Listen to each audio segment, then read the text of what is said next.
Okay, SEC football recap. Part number one, as you can tell by the title, we've been extremely dialed into what's been going on in the land of the SEC, in college football especially. So let's dive in, Ben. The first team that I want to recap is Ole Miss, the Rebels. They finished this season 10-3 with a big-time win over Duke. In the Gator Bowl, obviously, Lane Kiffin felt extremely passionate about that win on social media, per usual. But this is a team that loses Jackson Dart next season, a team that's going to lose some key pieces, and a very exciting 2025-2026 season ahead for Ole Miss because I think they're going to be able to contend for the playoff. But in 2024-2025, fell short of the playoff goal, and ultimately a team that honestly was a little bit disappointing this season in my eyes, Ben. Disappointing is kind of interesting in my eyes because you brought in a lot at the portal, but you didn't really have expectations to be like the number one team in the country. However, you had a quarterback in Jackson Dart who was really good. You had players in Trey Harris, who I believe is the second best receiver coming out of the class. Yeah. And so, I mean, I think the expectations because of the players you had in this were set really high. Lane Kiffin, I believe, should have done, he could have done better. And why don't you make yourself a certified playoff spot instead of one where you're on the bubble and get to complain about it? So I would definitely say that it is a disappointment in terms of they should have beat Kentucky. They should have beat LSU if they wanted to make this thing. They should have beat Florida. Yeah. And, I mean, you could have walked in there 12-0 almost, 13-0, but you lost those big-time games that you needed to win. Yeah. I mean, this is a team that I think left a lot on the table because as much as Lane Kiffin wants to get on Twitter, as much as he wants to run his mouth and complain about not being in the playoff and SMU getting blown out by Penn State and Tennessee getting blown out by Ohio State, at the end of the day, man, Tennessee beat Florida that you couldn't beat. Tennessee beat Kentucky, a team you couldn't beat, right? So there's a lot of things to be desired for this Ole Miss team. Still a fan of Lane Kiffin, with the X's and O's at least, and what he's been able to do at Ole Miss so far. Jackson Dart, I'm correct in the fact that he's gone, right? Am I tripping on that? I feel like we haven't really talked about that. No, he's gone. Yeah, okay, that's what I thought. Yeah, I didn't want to misspeak. But, yeah, the fact that Jackson Dart's gone, the fact that, they're going to have to go out and either develop a quarterback or go get a portal quarterback and develop that guy a little bit further. Like, this is and I guess they have who do they land? Who do they land from the portal? They landed a quarterback, right? I believe so. So, they're going to have a guy coming in, and even if they haven't landed him yet, I'm sure they're going to land a guy because Lane Kiffin loves his experienced portal quarterback. So, at the end of the day, this is a team that I think left a lot to be desired. The run game I feel like could have been a little bit better, but you mentioned Trey Harris, Ben, missed a lot of the season and is a absolute impact player when it comes down to it. So anything else on Ole Miss? I mean, a team that simply lost to Kentucky at home, that's an absolutely brutal loss. Lost to Florida late in the season and then lost on the road in Death Valley to Brian Kelly and the LSU Tigers. So a lot of good things. Thought Jackson Dart played a pretty good season, just, couldn't get stops when they needed it. Yeah, and the biggest thing is replacing a lot of these guys. You lose Trey Harris as a senior. You lose Jordan Watkins, who had a really breakout season for them. Great, yeah. Also a senior. Jackson Dart's gone. I'm not sure about Ulysses Bentley. I would assume he comes back. He was okay, and Henry Parrish was also that was a good little duo. This team, I think it can definitely be good. Kiffin always breeds a good offense. It's just about this defense. They had plenty of great defensive players in terms of prospects. I think Chris Paul Jr. is really good. I think Prince William Yellen's good. Walter Nolan's good. They got guys that will come out of the draft and be solid NFL players. And, if you think about it, the roster was just so good. Yeah. And it could come down to coaching, to losing a game to a team like Florida, to a team like Kentucky. Both pretty down-to-the-wire games. And so it could come down to that. And as you respect them for beating a team like Georgia, got to give them respect for that. But you got to win the games you need to win, and it really boils down to that. Let's get to the Tennessee Volunteers. They got slaughtered by the team playing for the national title tonight, 42-17 in Columbus. But not a terrible year, 10-3. Is the final record there. James Pierce Jr. gone. Dylan Sampson gone. They did bring in Star Thomas from Duke. I'm excited about that pickup year 2. And Nico, excited about what's to come. But, it's hard to judge this team. It is easy to say, as a Tennessee fan, if you beat Arkansas, you probably don't lose in the first round of the playoffs. At least, by that much. Because that, what are the odds you have to play Ohio State in the first round? They're fired up, on the heels of that loss to Michigan. And they're also better than you. Exactly, and it looks like they might go out and win the national title. So it was bad. But you beat Arkansas, you probably get the 6 or 7 seed at that point, and you play SMU at home, which they're a good team, and I don't think our defense would have turned over SMU like Penn State did, but we would have had a much better chance than what we did against Ohio State. But overall, can't be mad at Heupel, can't be mad at Nico.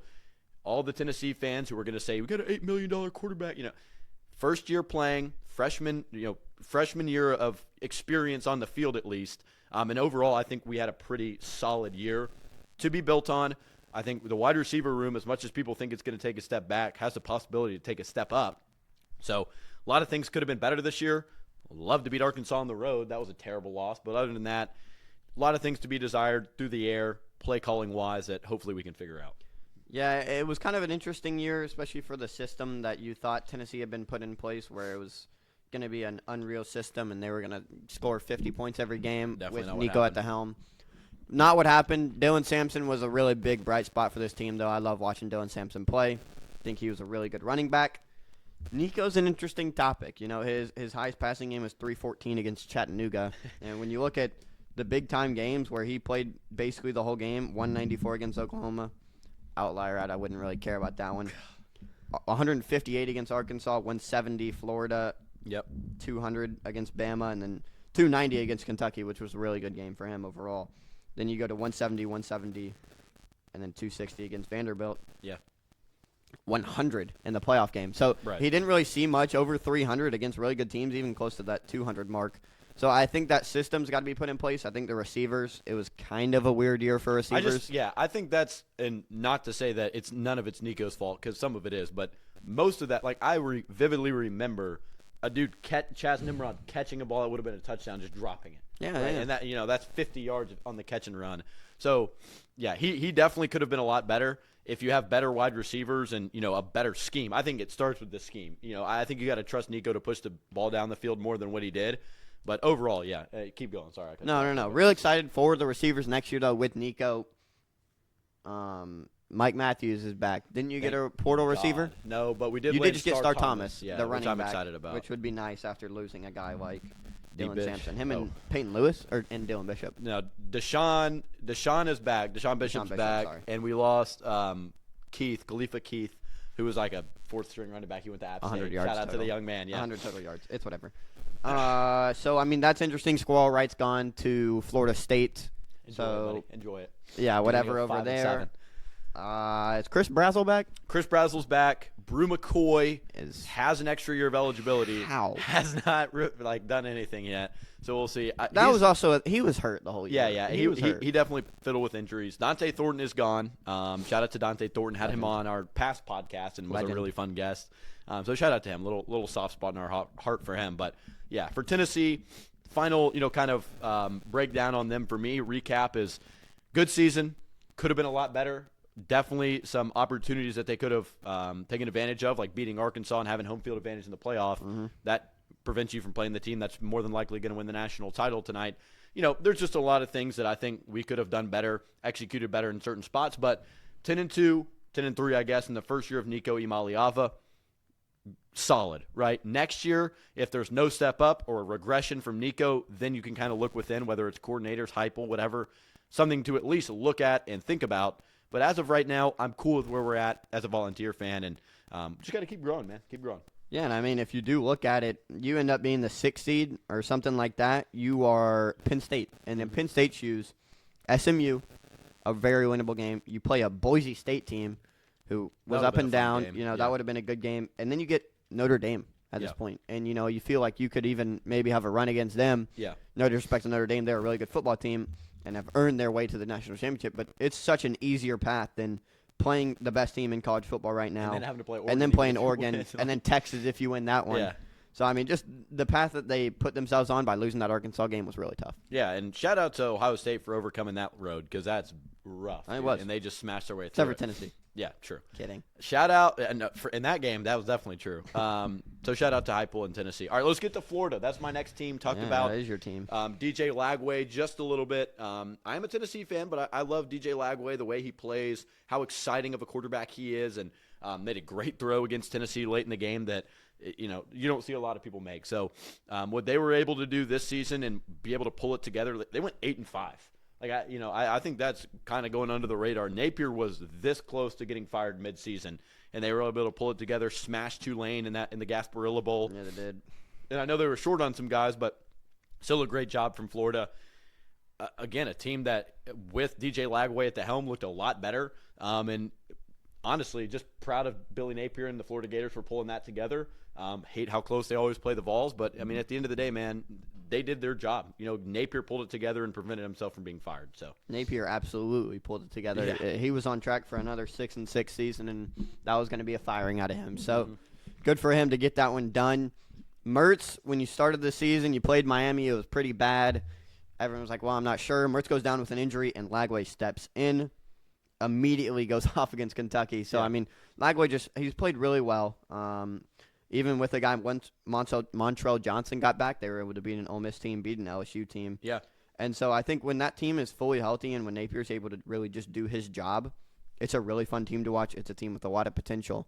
And so I think this team certainly has the ability to be a really good football team. yeah, for sure. I think heading into next year is going to be a really exciting year. I mean, they've got playmakers. They've got DJ Lagway, which I think is at the utmost importance. And one of the reasons that the college football show is so hard to sustain and so hard to continue to do and cover into March, April, even February and January, where we are right now, is you just don't know who's going to be on your team, right? People have to declare for the draft. People can still enter the portal in that spring window. So, hold everything loosely here because Florida could be a team that people take from the portal. People give to you in the portal. There's just a lot of different things that can happen throughout the portal. So Florida, 8-5 season, one of the toughest schedules in football, as we talked about on our past podcast, that we liked their roster. We liked that they had a lot of talent, and DJ Lagway had the potential to take over. And really they had a good defense as well at times, but just such a hard schedule, and they were able to overcome it late with some big-time SEC wins late in the season. So, yeah. Yeah, in the portal they got a receiver like J. Michael Sturdivant, and you know who their backup quarterback is going to be next year? Harrison Bailey. Yeah, it's Dude unbelievable. stinks, bro. That is a snake move out of him. I don't anything else on Florida. No, Okay. nothing on that or the pizza debacle. Yeah. All right. Let's go to Kentucky. The Wildcats are the fourth team here on the SEC football recap, part 1. Wow, what a stinker, man! What a Okay, stinker. whoa, hey. I saw a meme and it said the TikTok ban of 2025, and it was Mark Stoops leaving for Texas A&M. That little That is little hilarious. debacle back in December. Yeah. That's what it was like. I mean, they thought maybe, okay, Mark Stoops going to coach the Aggies. Okay, he's coming back.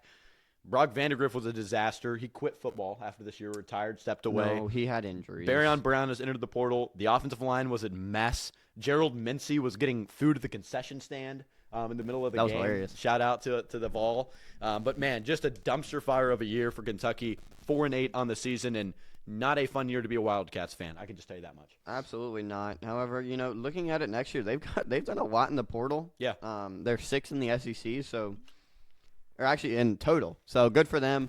They're kind of moving over there. But back to last year, 15th in the SEC just wasn't what you wanted. And when the QB play kind of struggled behind Brock Vandegrift, not kind of, struggled It was behind so Brock Vandegrift. Gavin Wimsatt stepped in. What He was a kind of guy. weird. He launched a pick against Tennessee. You remember that? Yeah. Will Brooks got it, and he tracked him down and dove on him at Yeah. like the 2-yard line. I also remember when it was one of those close games and he fumbled in. That They might put have- him in for a play and he fumbled in the end zone. Luckily, they recovered it. That but, might have been us. They I can't tried. remember. He did No, a bunch of random stuff against us. I can't even remember. He Yeah. came in. I was looking scared. It's like those dual threat guys kind of run all over Tennessee, and he did not. So. Yeah, so that was interesting. But I mean, I think Demi Sumo Carnbier was actually really good for He them was, when yeah. he was able to play, along with Jamarian Wilcox, who came in at the end of the season and averaged 6.5 yards to carry. So that's really, really stellar. The QB play is an interesting one. They bring in Zach Calzada. I don't know if that's to be a backup or to do whatever. That's kind of interesting. Cutter Boley wasn't bad. He struggled in the You know bowl he's game. our age. Really? He reclassed up. Yeah, he's our age. That's crazy. He didn't play too well in the bowl game. He finished with a 2-4 touchdown to interception ratio. So that's whatever. But you lose your top receivers. Barryon Brown was out for quite the while, and he finished second in receiving for them. So Jamari Macklin didn't do too much. But the receivers, I actually am kind of intrigued in. They bring in quite a few receivers. They bring in Kendrick Law out of Bama. They bring in I did not know Kendrick Law went to Kentucky. Wow, I know. That's actually a pretty solid pickup. For Troy them. Stellato. They bring in J.J. Hester, True Edwards, plenty of receivers, to hopefully bolster that up. a tight end, Hunter Boyer. So they're doing a lot. Mark Stoops is doing a lot to try to help and, heal the wounds that they're losing from things this year. I don't know if anything's going to change. You got to have a QB to play in the SEC. They haven't for the last 2 years, and it's cost them. So, Will Levis was pretty solid, but Please. they haven't done that for the last few years, and so we'll see what goes on. Yeah, no doubt. I mean, this is objectively a team who. This is objectively a team who has struggled a little bit when it comes to moving the ball down the field. You mentioned the quarterback play has been a little bit of a struggle. You talk about, the number 6 team when it comes to portal rankings via 24/7. It's still a team who's lost a lot in the portal, right? Dane Key, Barian Brown, 2 guys that have left Kentucky and have found their respective places at LSU and Nebraska. So Kentucky's a team who lost a lot. They're going to have to find a better offensive line, right? They're going to have to do a lot of things. Liam Cohen left a few years ago to go to Tampa Bay. So Mark Stoops is at a crossroads. This is a hot seat type of year for Coach Stoops. Interested to see what they can do. But again, a dumpster fire of a year. Vandegrift had a really tough season. I mean, you mentioned injuries there a little bit, Ben, but he steps away from football. So quarterback question there. We'll see what ends up happening. But let's move on, because the next team I've got, Ben, is the Oklahoma Sooners. So I'll start there, and then we can have Ben touch on that here in a minute. We mentioned John Mateer at the beginning of the episode, a guy who comes in from Washington State under great coaching from Jake Dickert, and is going to be a very fun system for the Oklahoma Sooners. 6-7 last season. Brent Venables, a guy who has the possibility to be on the hot seat as we get deeper into the season, depending on the results that he's able to get. Because this year, bad loss to Navy in the bowl game and things like that. They are one of the best teams all time in football, and were one of the worst teams of all time last year in my eyes. The offense was awful. It was absolutely terrible behind Seth Luttrell and Joe John Finley. We bring in a guy like Seth Arbuckle. That is not his name. It's Ben Arbuckle. Sorry. I don't know why I did that. Buddy, I don't know why I did that. I'm really excited to see what he does. Brings over his guy in John Mateer, who had a really good season. If he was at Oklahoma and did the season that he had, might be a Heisman contender. So hopefully he can keep that up, keep that offense rolling. Wow, that was a hot take. How? I don't know. He had really good stats. It just sounded like that was a hot take. He had really good stats. Receiver-wise, it was really bad because of injuries, and also because the guys that we had weren't that good. Bauer Sharp, glad he's gone. The leading receiver had 320 yards for, Okay. So it was bad. Chill on Bauer Sharp, bro. He was actually decent. Stop. The interception was so bad. Stop. You know where he's at now? He's at LSU. Yeah. The team he gave the football to. So clearly he was already playing for him Bro, back then. that Deion was Burks so is back, bad. the guy that we needed. We get Giovanni Barnes, He can who play. should be really good. Yeah. Is Um, Andrell still there? Andrell transferred. To where? UNLV maybe? Holy smoke. That's He's right. I saw selling that. I his saw that. OU gear for like $300, and everyone's like, "Dude, no one's buying that for $300." no one's buying that for $300, but that is the move. If you transfer and you don't need Yeah. it, just be like, yo, yeah. Yeah. So that's an interesting one. The RBs, I am really excited about. Javante Barnes is back. Taylor Tatum's back. Just a bunch of guys that I think are going to be really good for this team, which makes me really excited. Defensively, we get Marvin Jones Jr., we get Kendall Daniels out of Oklahoma State, so we kind of get that, cross-town rivalry thing.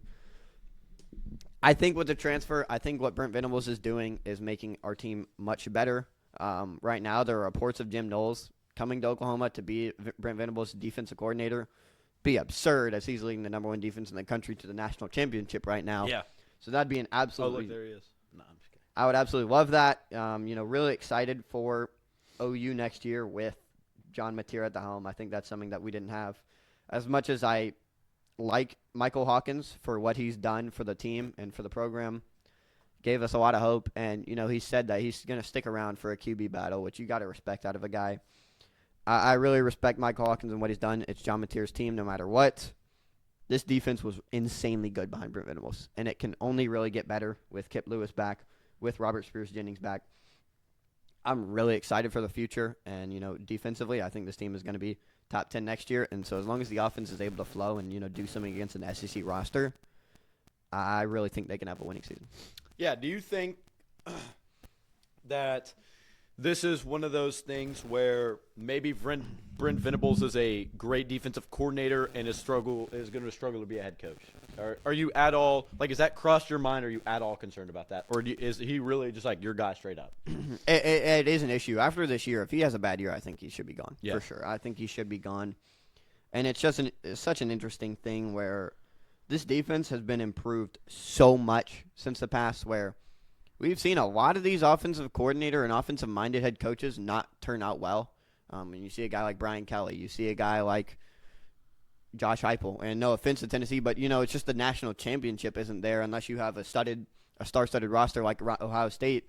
But Marcus Freeman's there with a team that, is kind of definitely not on the level that Ohio State's on, where I think these defensive minds can definitely push a team to a national championship. But Texas, man, great season. Had some great players, really fun team to watch when Ewers was good. Like, when he was bad, he was almost unwatchable.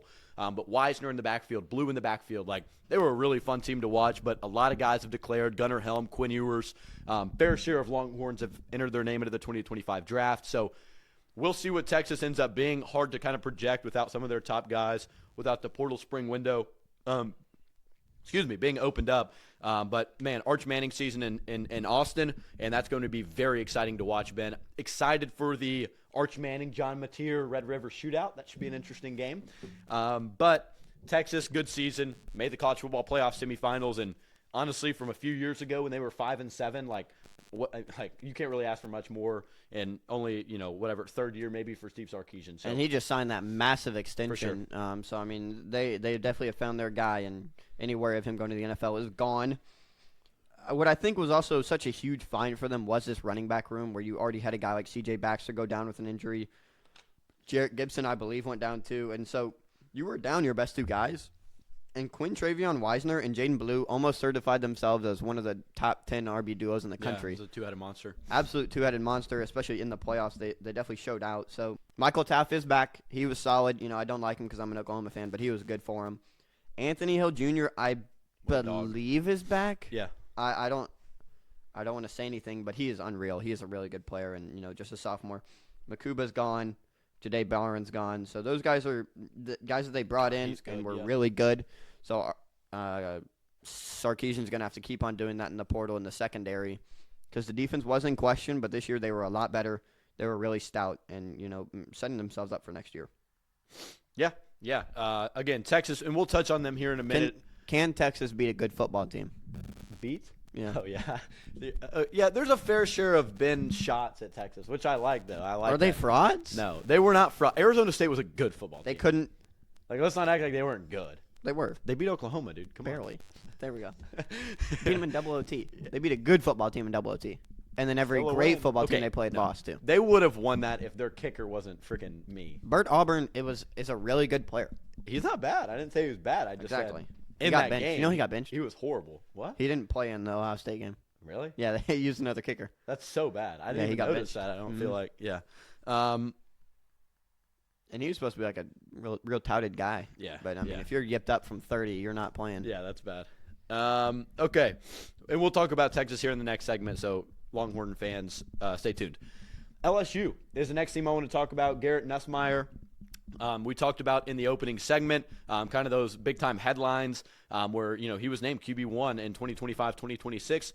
With those big-time expectations comes expectations for the team. Mentioned Nick Anderson. You mentioned Marion Brown becoming a part of that team. You do lose a few key pieces, though. I mean, you lose Will Campbell Jr. along the offensive line, and they lose their fair share. I think they lose Weeks on the defensive side of the ball as well. So the Tigers are going to be grasping for some big-time playmakers. Mike Goat, Harold Perkins back on the defensive side of the ball from what it looks like right now. Terrible. So you know how my guy's already in the league and yeah, playing he's actually for an NFL team. pretty good. Yeah. So shout out to Dallas Turner. Shout out to the Tigers. Pretty good season, 9-4. Thought it could have been better, but you're really loading up for Garrett Nussmeier's final year of eligibility. Barryon Brown landing with LSU. Me and Ben talked about it a little bit just off the air, just in general. When he entered the portal from Kentucky, I really wanted him to be an LSU Tiger.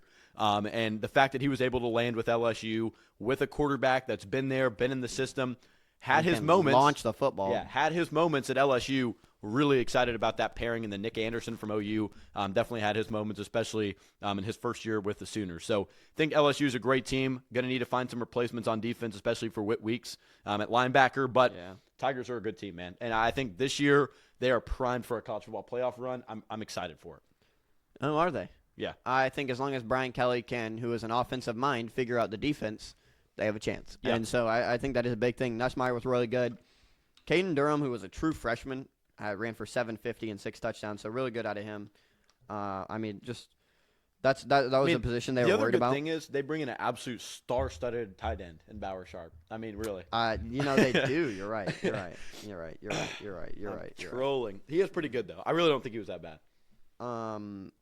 He was, but it's okay. You should have seen. Oh, you're gonna be fired up over here. Dude is actually fired up. Pissed. You bring in other receivers, so that's an 800-yard receiver paired with a All-American freshman player and Barryon Brown. So you love what Nussmeier has the potential to do with Brian Kelly. Really good team, offensive line. They're gonna need to fix some patches that's left over. Like you said, Whit Weeks was one of the best linebackers in the country. He's gone, but it's gonna come down to Brian Kelly recruiting and finding the right dudes on defense. Yeah. All right. Anything else on the Tigers? Go Tigers. Go. You know why? Vanderbilt Commodores, man, excited to talk about this team. 7-6, big time finish to the season with the Birmingham Bowl dub over the Georgia Tech Jackets. Shout out Diego Pavia, man, had a very exciting season, and hate him or love him, he brought some eyes to the Commodores. Shout out Clark Lee for what he was able to do this season, and a lot of good things for Vanderbilt ahead. Not sure, how likely this team is to take a huge step next year, but just recapping 2024, I mean, have to be pretty excited with what they did. Picked up some big wins, finished with a winning record, and Vanderbilt in the past, I mean, you got to be happy with those results. Yeah, I mean, you beat Bama, so who really cares what else happened this season? Who was ranked number 1 at the time, which is phenomenal. Yeah, big that's time a great win. win. Good for them. It's an interesting team. I don't know. I mean, as much as you're excited to bring back a sixth-year senior in Diego Pavia, there's not really a future with him, in my opinion. Yeah. So I think your team can get better. Your team can go to 8-5, but that's not really what you need in the future. You need a young quarterback. Don't really have that right now. On the ground, interesting one. I mean, Cedric Alexander was solid, but Pavia just takes away that all. Eli Stowers was a really good player for them. He's back. He was really good, in the SEC as a tight end. That's a huge plus. Along with Junior Sherrill and Quincy Skinner, I think both of those guys are back. Skinner might be gone, but yeah, Skinner's gone, I believe. They're still a really good team, and I don't know what you're doing over there with the mic. Sorry, but my mic is tweaking, dude. It's like jammed in on the side over here, so sorry. Yeah, no, it's okay. I think with what they've been able to do this year, this high-powered offense is able to upset anybody. Yeah. I don't think it's able to make a playoff game, but I think it's able to upset anybody. And so I think there's a lot to look forward to as a Vanderbilt fan.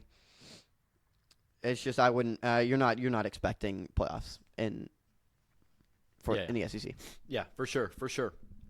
Okay, so that is pretty much the SEC football recap. I mean, a lot of good things went down in the SEC. I mean, had a college football playoff semifinal team, but and again, we've still got some big juggernauts to talk about on the next episode, whether it's Alabama, Georgia, Auburn. We still need to talk about some household names in the SEC on a yearly basis. Still need to be touched on, and again, we'll get to that in episode number 2. That was just part 1 of the SEC football recap. So always talking football, always talking basketball in the SEC.